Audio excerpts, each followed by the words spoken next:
नमस्कार दोस्तों, मैं हूं दिलीप चौधरी। सुजस ऑनलाइन क्लासेज पर आप सभी दोस्तों का मैं बहुत बहुत स्वागत करता हूं। और दोस्तों, राजस्थान के त्योहार टॉपिक को हम पढ़ रहे थे और त्योहार टॉपिक में पिछले वीडियो में हमने जाना था श्राद्ध पक्ष तक, यानी कि श्राद्ध पक्ष क्या होता है। ठीक है, तो श्राद्ध पक्ष मैंने आपको बताया था कि हमारे जो पितृ होते हैं उनके लिए ये श्राद्ध पक्ष मनाया जाता है। और श्राद्ध पक्ष जो शुरू होता है ये होता है भाद्रपद पूर्णिमा से तो शुरू होता है। और जो आश्विन महीना है, अश्विन महीना, इस आश्विन के पूरे कृष्ण पक्ष में, अश्विन का कृष्ण पक्ष कहां से कहां तक रहेगा, तो प्रथमा से और आपके अमावस्या तक। तो प्रथमा से अमावस्या तक का जो पूरा टाइम पीरियड होता है, यानी कि टोटल इसमें कितने दिन हो गए, 16 दिन। ठीक है, इसे किस नाम से जाना जाता है, श्राद्ध पक्ष के नाम से जाना जाता है। ठीक है, तो अश्विन महीना चल रहा था और अश्विन महीने में हमने सबसे पहला पढ़ा था अश्विन महीने का कृष्ण पक्ष जो है उसमें तो श्राद्ध पक्ष होता है। अब बचा अश्विन महीने का शुक्ल पक्ष। ठीक है, तो अब हम जो त्योहार पढ़ेंगे वो अश्विन महीने के शुक्ल पक्ष के त्योहारों को पढ़ने वाले हैं। ठीक है, तो यहां थोड़ा सा ध्यान दें, अश्विन महीना इसे हम क्वार भी कहते हैं। क्वार का जो महीना है वो अश्विन महीना है। ठीक है, और ये कब आता है, तो ये आता है आपके सितंबर अक्टूबर में, सितंबर अक्टूबर के बीच ये महीना आता है। ठीक है, इसके बाद आएगा कार्तिक आएगा अक्टूबर से लेकर के नवंबर तक। ठीक है, तो यहां ध्यान से देखें बच्चों, आश्विन महीना के शुक्ल पक्ष के त्योहारों को हम पढ़ने जा रहे हैं। तो इसमें आश्विन महीने का जो शुक्ल पक्ष होता है ये शुरू होता है नवरात्रों से। किससे शुरू होता है, नवरात्रों से। तो नवरात्रा स्थापना यानी कि आश्विन महीने के शुक्ल पक्ष की जो प्रथमा है उस प्रथमा को ही क्या हो जाती है, नवरात्रा स्थापना। अब आप सभी को पता है नवरात्रा किसके लिए मनाए जाते हैं, हिंदू देवियों के लिए मनाए जाते हैं। ठीक है, तो इनमें 9 देवियों के 9 वार होते हैं, इसलिए 9 दिन का ये त्योहार चलता है नवरात्रा। इसमें प्रथमा से लेकर ये कब तक चलता है, प्रथमा से लेकर ये नवमी तक चलता है। इसी बीच जो अष्टमी होती है, अष्टमी को बच्चों कहा जाता है दुर्गाष्टमी। क्या कहते हैं, दुर्गाष्टमी। और साथ में जो नवमी होती है उस नवमी को कहा जाता है मेरे बच्चों आयुध नवमी। इसको आयुध नवमी क्यों कहते हैं, क्योंकि आपको पता होना चाहिए कि भगवान राम ने रावण को मारा था और वो कब मारा था, इसी महीने के शुक्ल पक्ष की 10वीं को मारा था। ठीक है, तो नवमी को उन्होंने क्या किया था, आयुध पूजा की थी, अपने अस्त्र शस्त्रों की पूजा की थी, तो इसलिए इसे आयुध नवमी कहा जाता है। ठीक है, और जो शुक्ल पक्ष की 10वीं होती है मेरे बच्चों, इस 10वीं को किस नाम से जाना जाता है, विजयदशमी के नाम से। ठीक है, तो विजयदशमी या मैं इसे कह सकता हूं दशहरा या विजयदशमी, ये कब मनाई जाती है, तो ये अश्विन महीने के शुक्ल पक्ष की 10वीं को मनाया जाता है। और आपको पता है ये क्यों मनाया जाता है, क्योंकि इस दिन भगवान राम ने रावण का क्या किया, वध किया, रावण का वध किया। तो इसलिए जो विजयदशमी है ये राम की, रावण जैसे अत्याचारी, रावण जैसे राक्षस पर विजय का प्रतीक है विजयदशमी। ठीक है, और इस दिन भगवान राम ने विजय प्राप्त कर ली थी और विजय प्राप्त करने के 20 दिन बाद वो अयोध्या लौटे थे। तो जब अयोध्या भगवान राम लौटेंगे तो उस दिन मनाई जाएगी दीपावली। ठीक है, तो यहां ध्यान से देखें, तो विजयादशमी जो है, दशहरा जो है, इसको पूरे भारत में मनाया जाता है। और इस दिन क्या किया जाता है, रावण के बड़े पुतले बनाए जाते हैं और उन पुतलों पर भगवान राम क्या करते हैं, भगवान राम का कोई प्रतीक, कोई पुरुष धनुष से बाण छोड़ता है और उसमें जो क्या है आपके रावण का वध किया जाता है। तो ये जो रावण वध है ये सबसे ज्यादा जो फेमस है, दशहरा का जो मेला वो मैसूर का फेमस है। भारत में मैसूर कहां पर है बच्चों, कर्नाटक में। ठीक है, तो मैसूर कर्नाटक का जो मेला है, दशहरा मेला, वो पूरी दुनिया में प्रसिद्ध है। साथ ही राजस्थान की अगर मैं बात करूं तो राजस्थान में कोटा में सबसे प्रसिद्ध मेला भरता है। राजस्थान में सबसे प्रसिद्ध मेला कहां भरता है मेरे बच्चों, तो कोटा में भरता है। ठीक है, क्लियर, आपको याद होना चाहिए। तो 10वीं यानी कि विजयदशमी यानी कि आश्विन शुक्ल 10वीं को विजयदशमी दशहरा कहते हैं। राम ने रावण का वध किया। मैसूर कर्नाटक का ये प्रसिद्ध है, लेकिन राजस्थान में कोटा का प्रसिद्ध है। इस दिन समी या जाटी यानी कि खेजड़ी कह सकता हूं मैं इसको, खेजड़ी, इसके वृक्ष की क्या की जाती है मेरे बच्चों, इस वृक्ष की पूजा की जाती है।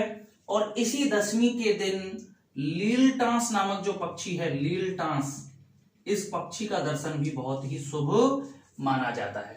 ठीक है, तो दशहरा के बारे में आपको क्या याद रखना है कि ये विजयदशमी जो है ये अश्विन महीने के शुक्ल पक्ष की दशमी को मनाई जाती है। इस दिन भगवान राम ने रावण का वध किया और विजय प्राप्त की। इस दिन का जो त्योहार है राजस्थान में कोटा में और पूरे भारत में मैसूर का प्रसिद्ध है। दशमी के दिन समी, जाटी या खेजड़ी के वृक्ष की पूजा की जाती है और लीलटांस नामक जो पक्षी है इसका दर्शन सबसे शुभ माना जाता है। ठीक है, तो यहां तक आपको समझ आया होगा। अब अश्विन महीने में हम आगे चलेंगे।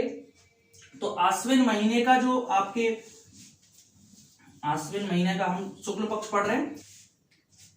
तो नवरात्रों के बाद हमने दशहरा तक का पढ़ा था। अब जो शुक्ल पक्ष में जो आपके आएगा, इसमें अश्विन माह की जो पूर्णिमा आएगी बच्चों, इस पूर्णिमा को जो त्योहार मनाया जाता है उसे बोला जाता है शरद पूर्णिमा। क्या बोलते हैं? शरद पूर्णिमा कहते हैं। ठीक है, अच्छा आगे हम चलते हैं। तो अश्विन महीने के बाद जो अगला महीना आएगा बच्चों वो आएगा कार्तिक।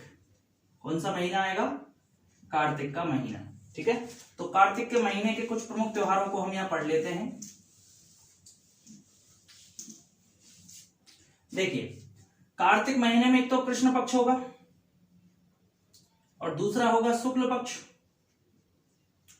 तो कार्तिक महीने में जो ज्यादातर त्योहार आएंगे वो कौन से पक्ष में आएंगे? कृष्ण पक्ष में। शुक्ल पक्ष में कम आते हैं। देखो यहां पे, तो कृष्ण पक्ष में जो सबसे पहला त्योहार आएगा वो आएगा दोस्तों चतुर्थी को। चतुर्थी को चौथ कहते हैं अपने यहां।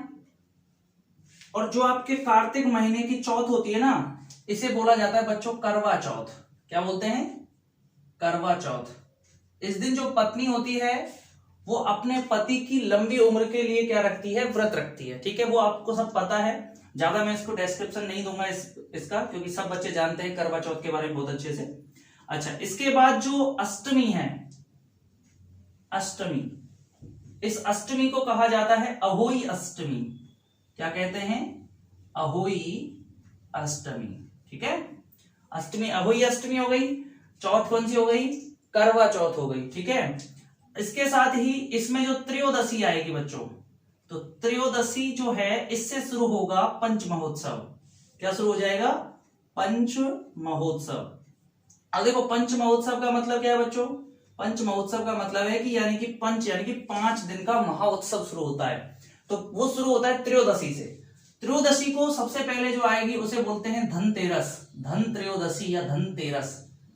त्रयोदशी को तेरस कहते हैं, तो इसलिए धनतेरस कब मनाई जाती है? त्रयोदशी को, पंच महोत्सव का पहला त्योहार। उसके बाद बच्चों दूसरा त्योहार आएगा रूप चतुर्दशी। रूप चतुर्दशी, तो ये कब मनाया जाता है? ये इस कार्तिक महीने के कृष्ण पक्ष की चतुर्दशी को मनाया जाएगा। और इसके जस्ट तुरंत बाद तीसरा जो इसमें त्योहार आता है कृष्ण पक्ष में पंच महोत्सव का तीसरा त्योहार आता है, उसे बोला जाता है दीपावली। यानी कि भगवान राम इस दिन अयोध्या में प्रवेश किए। दीपावली के दिन ये अमावस्या को मनाया जाता है, तो अंधेरा था पूरी अयोध्या में, इसलिए जो लोग थे उन्होंने भगवान राम के सम्मान में, भगवान राम के स्वागत में दीपों से पूरी अयोध्या को जगमग किया था। इसलिए आज भी पूरा भारत दीपावली के दिन पूरे भारत को जगमग करता है दीपों के माध्यम से। ठीक है, तो दीपावली या स्नान की इस दिन दीप जलाए जाते हैं। इस दिन भगवान राम अयोध्या पहुंचे थे। रावण का वध उन्होंने दशहरा को किया था। 20 दिन का समय लगा था उन्हें यहाँ पे लौटने में, अयोध्या लौटने में। ठीक है, और वो दीपावली के दिन कहाँ पहुंच गए थे? अयोध्या पहुंच गए थे। तो लोगों ने क्या किया था? उनका स्वागत किया था, दीपों से पूरी अयोध्या को जगमग कर दिया था। क्लियर है? तो दीपावली का त्योहार जो है इसका तीसरा महत्वपूर्ण त्योहार है। उसके बाद शुक्ल पक्ष शुरू हो जाएगा। तो शुक्ल पक्ष में जो पहला त्योहार आएगा और पंच महोत्सव का जो चौथा त्योहार आएगा, उस त्योहार का नाम है मेरे बच्चों गोवर्धन पूजा। गोवर्धन पूजा। ठीक है, तो जो गोवर्धन पूजा है ये की जाती है। आपको पता है गोवर्धन पूजा कहाँ? गोवर्धन पहाड़ कहाँ पे है? मथुरा में है, मथुरा उत्तर प्रदेश। ठीक है, और यहाँ पे गोवर्धन पूजा सबसे पहले शुरू की थी भगवान कृष्ण ने। ठीक है, गोवर्धन के आसपास के जो लोग थे पहले किसकी पूजा करते थे? पहले वो पूजा करते थे इंद्र की। तो भगवान राम ने सबसे पहले गोवर्धन पर्वत की पूजा करवाना शुरू किया था। उसके बाद आज तक ये पूजा होती है। इसे गिरिराज महाराज भी कहते हैं और गोवर्धन जी भी कहते हैं। ठीक है, तो गोवर्धन पूजा कब शुरू होती है? तो ये शुक्ल पक्ष की प्रथमा को शुरू होती है। शुक्ल पक्ष की प्रथमा को क्या हो जाती है? गोवर्धन पूजा। इसमें गोबर जो होता है, यानी कि भैंस या गाय का जो गोबर होता है उससे क्या बनाया जाता है? गोवर्धन बनाया जाता है। ठीक है। अच्छा, उसके बाद क्या होता है? द्वितीया आएगी शुक्ल पक्ष की। तो इस द्वितीया को जो त्योहार मनाया जाता है मेरे बच्चों, इस द्वितीया को जो त्योहार है उसे बोला जाता है भैया दूज। क्या कहते हैं बच्चों? भैया दूज। यानी कि भैया दूज जैसा महत्वपूर्ण त्योहार जो है, यानी कि भाई बहन का ये त्योहार होता है, तो ये शुक्ल पक्ष की द्वितीया को मनाया जाता है। तो एक बार दोबारा देखें, कार्तिक महीने में सबसे पहला जो कृष्ण पक्ष में त्योहार आता है वो है चतुर्थी या चौथ, जिसे हम करवा चौथ कहते हैं। ठीक है। दूसरा है अष्टमी को, जिसे हम अहोई अष्टमी कहते हैं। उसके बाद पंच महोत्सव शुरू हो जाएंगे। पंच महोत्सव कब होते हैं? पहला आता है त्रयोदशी, फिर रूप चतुर्दशी, फिर दीपावली, फिर गोवर्धन पूजा और फिर द्वितीया को क्या होती है? भैया दूज। तो इनका आपको याद रखना है। धनतेरस कब आती है? तो कृष्ण पक्ष की, कार्तिक महीने के कृष्ण पक्ष की त्रयोदशी को धनतेरस, कार्तिक महीने के कृष्ण पक्ष की चतुर्दशी को रूप चतुर्दशी, कार्तिक महीने के कृष्ण पक्ष की अमावस्या को दीपावली, कार्तिक महीने के शुक्ल पक्ष की प्रथमा को गोवर्धन पूजा और कार्तिक महीने के शुक्ल पक्ष की द्वितीया को भैया दूज त्योहार मनाया जाता है। तो यहां तक आप सबका क्लियर होना चाहिए। इसके बाद आएगा आपके शुक्ल पक्ष। ठीक है। तो शुक्ल पक्ष में हम पढ़ रहे थे, शुक्ल पक्ष में हमने 2 त्योहार पढ़ लिए। अगला शुक्ल पक्ष का त्योहार देखें, शुक्ल नवमी।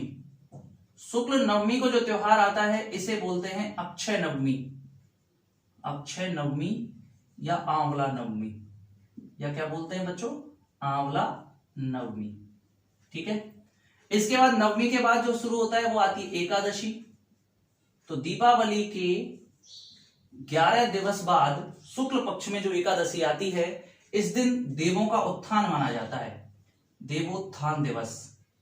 ठीक है। या इसे कह सकते हैं देव उठनी एकादशी या 11। एकादशी को 11 बोलते हैं। तो देवोत्थान 11 या देवउठनी 11 या देवउठनी एकादशी एक ही बात है। ऐसा माना जाता है कि राजा बलि का नाम आप सबने सुना होगा। राक्षसों के बड़े राजा रहे थे। भगवान विष्णु उनके पास पहुंचे उनके यज्ञ में, और यज्ञ में जब पहुंचे थे विष्णु भगवान, तो उन्होंने उनसे 3 पग जमीन मांगी थी, और उन्होंने एक पग में पूरी धरती को नाप दिया, आकाश को नाप दिया। दूसरे पग में उन्होंने पूरे इंद्रलोक को नाप दिया, यानी कि स्वर्ग को नाप दिया। बचा तीसरा लोक। तो तीसरा पैर कहां रखे उन्होंने कहा, तो जो बलि था उसने अपना सिर काट करके दिया था और उस पे पैर ब्रह्मांड में भगवान ने जमाया था। तो इस तरह से इतना प्रभावित हुए विष्णु भगवान उससे कि उन्होंने कहा कि तू जो मांगना चाहता है वो मांग ले। तो बलि ने कहा कि मुझे आप मेरे हमेशा पास चाहिए। ठीक है। यानी कि भगवान विष्णु हमेशा मेरे पास होने चाहिए, मैं ये चाहता हूं। तो भगवान विष्णु जो थे वो अपने भक्त के आंचल में बंध चुके थे, अतः भगवान विष्णु कहां चले गए? पाताल लोक में रहने लगे राजा बलि के साथ। ठीक है। अब जो रानी लक्ष्मी थी, लक्ष्मी ने सोचा कि अगर मैं इसको भाई बना लेती हूँ बलि को, तो हो सकता है मेरे पति को छोड़ दे। तो उन्होंने उसको भाई बनाया और कहा कि भगवान को अपने वचन से मुक्त कर दें आप। ठीक है। और उसके बाद ऐसा माना जाता है कि भगवान तो वचन से मुक्त हो गए, लेकिन भगवान पूरी तरह से मुक्त नहीं हो पाए। इसलिए उन्होंने 4 महीने शिव जी को भेजते थे, फिर 4 महीने ब्रह्मा जी को भेजते थे, और 4 महीने भगवान विष्णु स्वयं जाते थे। तो भगवान विष्णु कब जाते थे? आषाढ़ एकादशी, आषाढ़ शुक्ल एकादशी को भगवान विष्णु सोने चले जाते हैं, उसे बोलते हैं देव शयनी एकादशी। और देव उठनी एकादशी कब आती है? तो वो कार्तिक शुक्ल एकादशी को आती है। यानी कि 4 महीने तक जो है वो कोई भी शुभ कार्य नहीं किया जाता, क्योंकि भगवान विष्णु कहां चले जाते हैं? पाताल लोक में। ठीक है।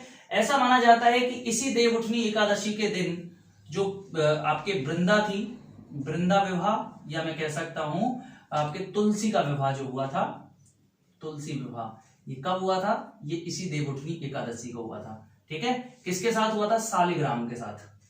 शालिग्राम, ये शालिग्राम किसका प्रतीक है? भगवान विष्णु का ही प्रतीक है। भगवान कृष्ण या विष्णु कह सकते हैं आप, उनका प्रतीक है। उससे तुलसी का विवाह हुआ था देवउठनी एकादशी के दिवस। ठीक है। इसलिए ये जो तुलसी विवाह है ये भी इस दिन मनाया जाता है। इसलिए सबसे ज्यादा विवाह हमारे भारत में इस दिन देखने को मिलते हैं। ठीक है। लेकिन अगर सबसे ज्यादा बाल विवाह की बात करूं तो वो अक्षय तृतीया यानी कि वैशाख शुक्ल तृतीया को देखने को मिलते हैं। ठीक है बच्चों। तो यहाँ पे कार्तिक शुक्ल एकादशी को देवोत्थान या देवउठनी एकादशी कहते हैं, जिस दिन वृंदा विवाह, तुलसी विवाह भी हुआ था। ठीक है। देवशयनी एकादशी कब आती है? तो वो आषाढ़ शुक्ल एकादशी को आती है। ठीक है। अच्छा, अक्षय नवमी कब आती है? आगलक नवमी कब आती है? तो वो कार्तिक महीने के शुक्ल पक्ष की नवमी को आती है। इसी तरह जो कार्तिक पूर्णिमा है, कार्तिक पूर्णिमा का भी अपना महत्व है और इस दिन राजस्थान में दो प्रसिद्ध मेले लगते हैं, एक तो कोलायत में लगता है, कोलायत झील के किनारे कपिल मुनि का मेला लगता है, और दूसरा पुष्कर झील के किनारे पुष्कर मेला लगता है। दोनों ही राजस्थान के बड़े मेलों में से एक हैं। और इस कार्तिक पूर्णिमा को जो मेले लगते हैं, इस दिन दीप दान किया जाता है इन झीलों में। ठीक है, क्या किया जाता है? दीप दान किया जाता है। तो आपसे पूछा जाए कि किस दिवस राजस्थान में दीपदान किया जाता है, तो आपको जवाब देना है कार्तिक पूर्णिमा के दिन। कौन कौन सी झीलों में? कोलायत और पुष्कर झीलों में मुख्यतः दीपदान किया जाता है। ठीक है बच्चों, चलिए तो इस वीडियो का समापन मैं यहीं पे करता हूं। इसके बाद जो नेक्स्ट आएगा हमारा, उसको हम अगली वीडियो के माध्यम से पढ़ेंगे। बहुत बहुत धन्यवाद दोस्तों, आप देखते रहिए सुजस ऑनलाइन क्लासेज। और अगर आपको हमारा चैनल पसंद आए तो इसको शेयर करें, लाइक करें, सब्सक्राइब करें और अपने दोस्तों तक भी पहुंचाएं। बहुत बहुत धन्यवाद दोस्तों। जय हिंद, जय भारत।